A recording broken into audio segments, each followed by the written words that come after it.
cargo exercise. Now, it is our job to look and try to maintain a nice neutral position. We've already done some corrective exercise modalities. So we've inhibited, we've lengthened, we've activated. So now it's time to integrate. Now, I should see some difference, just in the beginning. So going through this corrective exercise process, certainly more in a long program than I see in a short program. But you're not gonna heal them in this first session. You may see marked improvements, but it's not going to be gone. So you may, depending on your client, how many times they see you, and then what they do in their own time, you know, sitting at a desk all day or whatever their activities are, you may have to have this going on an ongoing basis, which is why the short program's great, because that's something that you can implement every day. And she may need it every day, but again, marked improvements every time they go through it. So Jenny, let me have you go into a squat to row. So she's gonna drop down into her squat position with her core tight. I'm gonna cue her to keep her glutes tight. And as she pulls up, driving the glutes forward, so the hips are being driven this way.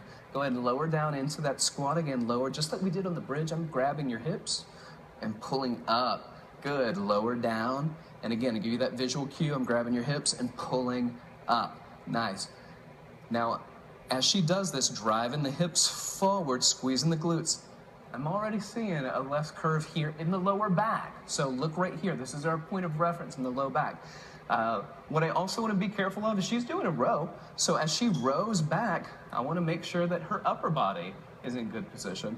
Now we're looking at subsystems, right? So this posterior oblique subsystem, this lat, the opposite glute working together to stabilize the SI joint. Go ahead and give me a few more of these squat to rows. Dropping down, drive the hips forward, clench the glutes at the end. So just like we do, again, in the bridge, tight core, just like we did our activation in the plank. So she's feeling the support from the anterior, like we did with the core, with the plank.